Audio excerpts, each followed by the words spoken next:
ఆర్థిక ఇబ్బందులతో చదువు మానేద్దామనుకునే స్థితిలో ఇంజనీరింగ్లో ఎంసెట్లో ర్యాంక్ సాధించిన విద్యార్థికి గత స్కూల్ యాజమాన్యం మరో ఆర్థిక భారంగా తయారైంది. దీంతో బాధితురాలు జిల్లా కలెక్టర్ను ఆశ్రయించారు. పశ్చిమ గోదావరి జిల్లా పాలకొల్లు సన్షైన్ స్కూల్లో 10th క్లాస్ చదివింది విద్యార్థిని జ్ఞానేశ్వరి. 3 ఏళ్లవుతున్న సర్టిఫికెట్లు ఇవ్వడంలో పాఠశాల యాజమాన్యం ఉద్దేశపూర్వకంగా వ్యవహరించింది.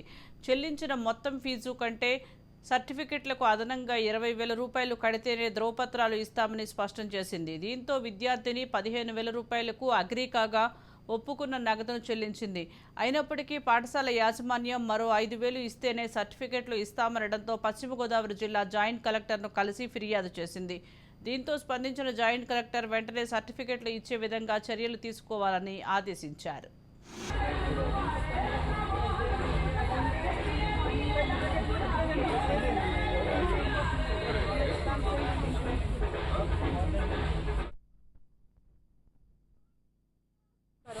వల్ల ఫీజు కట్టమన్నారు 20,000 కట్టడం అవ్వదు అని సెటిల్మెంట్ చేసుకుంటే 15,000 కట్టమన్నారు.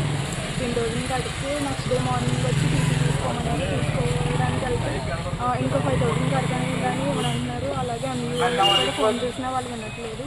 అందుకే ఇప్పుడు కలెక్టర్ గారితో చెప్పించాను. సన్షైన్ స్కూల్ అండి, Palakollu sunshine school. 9th to 10th కూడా ఫుల్ కరోనా. నేను ఒక్కరోజు కూడా స్కూల్కి వెళ్ళలేదు. అయినా 20,000 ఫీజు కట్టమన్నారని 15,000 కట్టాను. ఇంకా కట్టమంటున్నారు. ఇప్పుడు ఫీజు సర్టిఫికెట్స్ ఇవ్వట్లేదు. నాకు ఇంజనీరింగ్ సీట్ వచ్చింది, 3 సీట్. అందులో జాయిన్ అవ్వడానికి ఈరోజు లాస్ట్ డే.